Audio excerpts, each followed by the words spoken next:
तो उन्होंने इसलिए इंडिया चूज़ किया क्योंकि यार एक तो वहाँ पे मैन पावर बहुत ज़्यादा है, वहाँ पे चीज़ें जो है आपको कॉस्ट टू कॉस्ट मिल जाती हैं, सस्ती भी मिलती हैं, इसलिए टेस्ला भी आई थिंक सो कि वहाँ पे शिफ्ट हुई है। एंड एप्पल स्टोर का तो ऑलरेडी पता है मुझे। ये स्टेटमेंट मेरी नज़र में गलत है कि इंडिया आने वाले 5 सालों में दुनिया के तीसरे नंबर पे इकोनॉमी वाइज हो जाएगा है वहां पे। अब ये सवाल बहरहाल खड़ा हो गया है कि पाकिस्तान जो है वो हमारी तरफ जो आ रहा है वो कोई मोहब्बत या दोस्ती या कोई सबक सीख के नहीं आ रहा, बल्कि मुश्किल में फंसा हुआ है इसलिए आ रहा है। तो अगर हमने ट्रेड किया और सच्चाई तो यही है सर, सच्चाई तो यही है।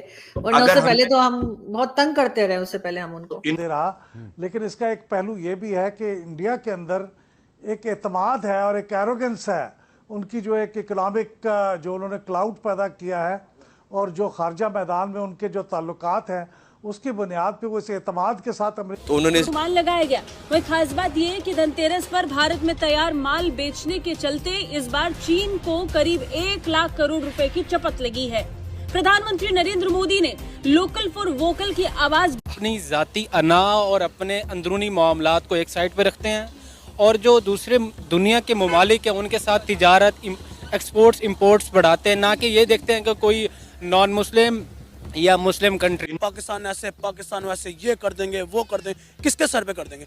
और भाई आप अपने आप को अपने घर में रोटी कौन देता है ये बताएं?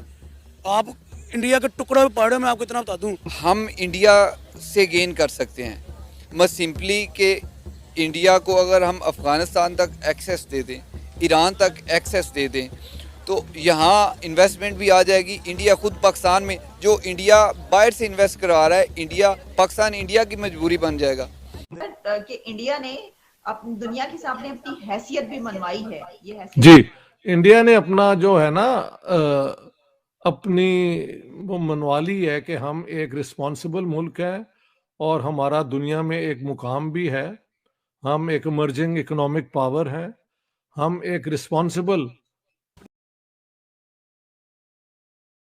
नमस्कार दोस्तों, इंडिया ने पहुंचाया चाइना को 1 लाख करोड़ का नुकसान। जी हाँ, 1 लाख करोड़ का नुकसान चाइना को हुआ है भारत की वजह से। क्योंकि जैसे कि आपको पता है कि इंडिया में जितने भी सेलिब्रेशन होते हैं, जितने भी त्यौहार होते हैं, उनके लिए जो चीज़ें बनाती है, एक्सेसरीज़ बनाती है, वो चाइना सबसे ज़्यादा माहिर है उन चीज़ों में। लाइट बनाना, दिए बनाना, आर्टिफिशियल जो भी चीज़ें होती है वो चाइना बहुत ज़्यादा एक्सपोर्ट करती है। लेकिन इस बार पीएम मोदी ने लोकल फॉर वोकल के लिए आवाज़ उठाई और इसके चलते इंडिया के लोगों ने वही चीज़ें ज़्यादा खरीदी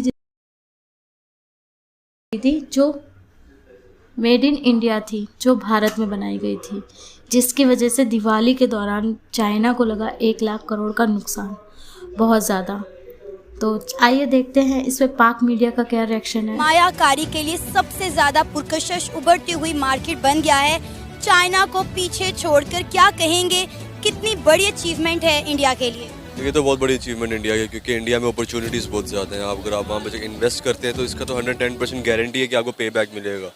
और मेजॉरिटी ऑफ कंट्रीज़ में ऐसा नहीं होता, जैसे कि पाकिस्तान में अगर आप इन्वेस्ट करते हैं तो आपको पे बैक के चांसेस 50-50 रहते हैं। अगर यहाँ की गवर्नमेंट स्टेबल है तो मिलेगा, वरना नहीं मिलेगा। इंडिया का ये भी है कि वहाँ पे जितने कंपनीज, जितनी पॉपुलेशन और जितने लोग वहाँ पे इन्वेस्ट करते हैं, उनको गारंटी होती है एक चीज़ की कि यार अगर हम यहाँ पे पैसा लगा रहे हैं तो हमारा लॉस नहीं होगा, हम ब्रेक इवन तक चले जाएंगे, हमारा रिकवर हो जाएगा, हम सेफ एंड रहेंगे।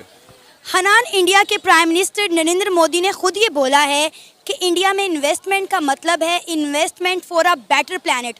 उन्होंने कहा कि इंडिया में लगाया गया एक एक पैसा आपको बड़े रिटर्न्स देकर जाएगा। क्या कहेंगे जब एक मुल्क का प्राइम मिनिस्टर खुद इतने बड़े दावे कर रहा है, तो लोगों का कॉन्फिडेंस और कितना बिल्ड होगा इससे? देखिए, एक तो नरेंद्र मोदी की कॉन्फिडेंस बहुत ज़्यादा अपनी कौम के ऊपर, अपने लोगों के ऊपर, क्योंकि पिछले 2 गवर्नमेंट्स उसी की आ रही हैं और होपफुली जैसे वो काम कर आगे जाके भी इसी की जाएंगी। वहाँ की गवर्नमेंट बहुत स्टेबल है, इसलिए वो दावे के साथ कहता है कि यार अगर यहाँ पे आप इन्वेस्ट करोगे तो आपको फ़ायदा होगा, और होना भी चाहिए। क्योंकि जब तक एक मुल्क के अंदर एक गवर्नमेंट स्टेबल रहेगी, लोग वहाँ के स्टेबल रहेंगे और हुकूमत पब्लिक जो उनके साथ देगी एक बंदे का, तो स्टेबिलिटी तो रहेगी। अदर दैन दैट पाकिस्तान की अगर बात करें तो यहाँ की तो आप इन्वेस्टमेंट की बात छोड़ें, यहाँ की तो गवर्नमेंट स्टेबल नहीं है। यहाँ की कभी कोई आ जाता है, कभी कोई आ जाता है। वहाँ पे एक आंसरेबल और एक क्वेश्चनेबल है, एक ही बंदे ने जवाब देना और एक ही बंदे ने सवाल करना है। है वहां पे अब ये सवाल बहरहाल खड़ा हो गया है कि पाकिस्तान जो है वो हमारी तरफ जो आ रहा है वो कोई मोहब्बत या दोस्ती या कोई सबक सीख के नहीं आ रहा, बल्कि मुश्किल में फंसा हुआ है इसलिए आ रहा है। तो अगर हमने ट्रेड किया और सच्चाई तो यही है सर, सच्चाई तो यही है। वरना अगर उससे पहले हमने तो हम बहुत तंग करते रहे, उससे पहले हम उनको इनको अगर हमने अकोमोडेट कर दिया और ये दोबारा से ताकतवर हो गए तो ये फिर से हमला कर देंगे। हाँ। तो ये बहुत से लोग भारत में कह रहे हैं। तो अब इसके साथ ये सवाल है कि भारत के साथ हमारे ताल्लुकात कैसे होंगे। यानी मैं इस पे कोई अभी हतमी राय नहीं दी। उम्मीद अपनी जगह है, वो तो जाहिर है, मैं भी दुआ करूंगा, आप भी दुआ करेंगी, अमन पसंद लोग जो भी होंगे दुआ करेंगे, दोस्ती हो ट्रेड हो।